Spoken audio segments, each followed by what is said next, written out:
আপনাদের এই ডেপুটেশন? আজকে আমরা all medical lab technology association AMLT এর পক্ষ থেকে 4 দফা দাবি নিয়ে স্বাস্থ্য আধিকারিকের সাথে দেখা করতে এসেছি।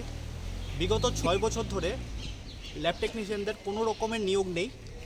বিগত বছর মানে 1 বছরের অধিক সময় হয়ে গেছে। অগাস্টের 30 তারিখ রাজ্য সরকারের তরফ থেকে একটা নোটিশ জারি হয়েছিল যে 361টা ভ্যাকেন্ট পোস্ট আছে, যেই ভ্যাকেন্ট পোস্ট পূরণ করা হবে ল্যাব টেকনিশিয়ানদের নিয়োগ করে। কিন্তু সেই ঘোষণা এখনও ঘোষণাই রয়ে গেছে, বাস্তবের জমিতে এখনও নামেনি। কোনো প্রকার নিয়োগ হয়নি, একটি নিয়োগও হয়নি। আমাদের সংগঠন থেকে এই নিয়ে আমরা বিগত 2 বছরে মিটিং, মিছিল, ডেপুটেশন, অসংখ্যবার নেতামন্ত্রীদের সাথে দেখা করার প্রয়াস করেছি। এই নিয়ে 3 নম্বরবার হলো আমরা স্বাস্থ্য আধিকারিকের সাথে দেখা করতে এসেছি, কিন্তু এখন পর্যন্ত কোনো নিয়োগ হয়নি। আমরা এমনকি মুখ্যমন্ত্রীর সাথে দেখা করতে গিয়েছি 3বার, মানে সকাল থেকে দুপুর পর্যন্ত বসে এসেছি। এখন পর্যন্ত মুখ্যমন্ত্রীও আমাদের সাথে দেখা করেননি। স্বাস্থ্য আধিকারিক যখনই আমরা এসেছি তখনই বলেছে যে আমরা উপরে কথা বলবো, আপনাদের এই ব্যাপারটা দেখবো, কিন্তু আসলে আমাদের নিয়ে একটা ছেলেখেলা হচ্ছে, ল্যাব টেকনিশিয়ানদের নিয়ে ছেলেখেলা হচ্ছে। আপনারা জানেন যে স্বাস্থ্য পরিষেবার একটা অভিন্ন অঙ্গ হলো রোগ নির্ণয়। রোগ নির্ণয় ছাড়া চিকিৎসা সম্পূর্ণ হতে পারে না। সেই রোগ নির্ণয়ের মতো গুরুত্বপূর্ণ কাজটি করছে ল্যাব টেকনিশিয়ানরা। কিন্তু রাজ্যে আজকে 6 বছর হয়ে গেছে, কিন্তু স্বাস্থ্য দপ্তরে কোনো রকম এই ল্যাব টেকনিশিয়ানদের নিয়োগ নেই। আমাদের অবস্থা খুবই খারাপ। আমরা আর্তনাদ করছি, সরকারের কাছে গিয়েছি, সেক্রেটারির কাছে গিয়েছি, মুখ্যমন্ত্রীর সাথে দেখা করে গেছি, কিন্তু সব বিফলে গেছে। কেউ কোনো ধরনের কর্ণপাত করতে পারছে না। আপনারা কতজন আছেন এবং কতগুলি পোস্টের জন্য বিজ্ঞাপন দিয়েছিল রাজ্য সরকার? রাজ্য সরকার বিজ্ঞাপন দিয়েছিল 361টা পোস্টের জন্য, কিন্তু আমাদের দাবি অনুযায়ী আমরা বিগত ডেপুটেশনে যে দাবি করেছিলাম সেই তুলনায় কিছুই নয়।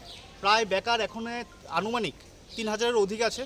আমাদের total diploma, degree and masters course প্রতি বছর কলেজ থেকে পাশ করছে। মোট 4টি কলেজ আছে।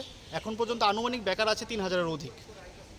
আপনাদের দাবি না মানা হলে আপনারা আমাদের দাবি না মানা হলে আমরা বৃহত্তর আন্দোলনের পথ বেছে নিতে বাধ্য হব। আমরা আজকে মোট চারটি দাবি নিয়ে এসেছি। আর আপনাদেরকে আজকে আমন্ত্রণ করার উদ্দেশ্য হলো যে ল্যাবটেকদের এই দাবি যেন মানুষ বুঝতে পারে যে শুধুমাত্র ল্যাবটেকদের স্বার্থেই নয়, আপামর রাজ্যবাসীর ভয়েস এটা। আপনাদের মাধ্যমে যাতে ত্রিপুরার প্রতিটি ঘরে ঘরে প্রতিটি মানুষ জানতে পারে যে ল্যাবটেকদের কী দাবি রয়েছে। আমাদের দাবি রয়েছে 4টি। একটি দাবি যে এই যে সরকার ঘোষণা করেছে 361টি পোস্ট, সে তার ঘোষণা মতো যেন অবিলম্বে এই 361টা পোস্ট পূরণ করে। আর ছেলে খেলা নয়, আর কোনো ভাষণবাজি নয়, আর কোনো কিছু, কোনো প্রতিশ্রুতি নয়, এবার পূরণ করতেই হবে। 2 নম্বর, এই যে ল্যাব টেকনিশিয়ানদের নিয়োগ নেই অথচ বিভিন্ন সরকারি হাসপাতাল রোগ নির্ণয় হচ্ছে, কিভাবে হচ্ছে? এটা কারণ হলো যে রাজ্য সরকার পিপিপি মডেলে বাইরের একটা কোম্পানিকে এনে টেন্ডার দিয়ে দিয়েছে যে তোমরা রাজ্যের সরকারি হাসপাতাল, মানে জনগণের করের টাকায় যে হাসপাতাল তৈরি হয়েছে, জনগণের করের টাকায় যে স্বাস্থ্য পরিকাঠামো তৈরি হয়েছে, সেই পরিকাঠামোর ভেতরে একটা বাইরের কোম্পানিকে সরকার রাস্তা করে দিয়েছে মুনাফা কামানোর জন্য। এর বাইরের কোম্পানি কী করছে?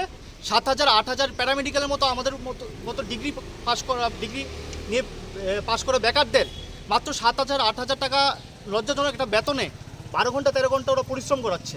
আমাদের ভবিষ্যৎ অনিশ্চিত। এই পিপিপি মডেল যেন অবিলম্বে বন্ধ করা হোক, আর সরকার যেন সম্পূর্ণ স্বাস্থ্য ব্যবস্থায় সরকারিকরণ করে। জনগণের করের টাকা সরকারের অভিভাবক, সরকারের কাজ হচ্ছে জনগণ কর দেয়, সেই করের টাকা জনস্বার্থে ব্যবহার করা, নাকি কোনো বেসরকারি কোম্পানিকে দিয়ে মুনাফা করা। আমরা আমাদের এই 4টি দাবি রেখেছি যে অবিলম্বে 361টা ভ্যাকেন্ট পোস্ট পূরণ করতে হবে, পিপিপি মডেল অবিলম্বে বাতিল করতে হবে, আমাদের সমস্ত ল্যাব টেকনিশিয়ানদের চাকরি দিতে হবে।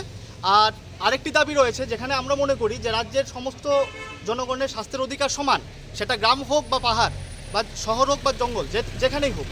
শহরাঞ্চলের বিভিন্ন হাসপাতালে, বিভিন্ন স্বাস্থ্যকেন্দ্রে তো রোগ নির্ণয়ের পরিষেবা থাকলেও প্রত্যন্ত গ্রামাঞ্চলে কিন্তু রোগ নির্ণয়ের কোনো পরিষেবা নেই। এদিকে মানুষেরও সেম আমাদের মতোই মানুষ, আমাদের মতোই ওদের সমান অধিকার। রাজ্য সরকার যেন অবিলম্বে প্রত্যন্ত গ্রামাঞ্চলের স্বাস্থ্যকেন্দ্রগুলোতেও রোগ নির্ণয়ের পরিকাঠামো তৈরি করে এবং সেখানেও ল্যাব টেকনিশিয়ানদের পোস্ট তৈরি করে এবং অবিলম্বে ফিল আপ করা হোক। 361টা পোস্ট যেটা আছে সেটা তো পূরণ করতেই হবে, কিন্তু আমরা মনে করি সেটা পর্যাপ্ত পরিমাণে নয়। পর্যাপ্ত পরিমাণে চাকরি ছাড়া হয়নি। 3000 বেকার আছে, সেই 3000 বেকারের জন্য কর্মসংস্থান সরকার অবিলম্বে করে। আপনারা কোন সংগঠন থেকে এসেছেন এবং আপনার নাম আর ডেজিগনেশনটা? আমরা all medical lab technology association থেকে এসেছি। আমার নাম সৈকত কুমার রায়, আমি ভাইস সেক্রেটারি।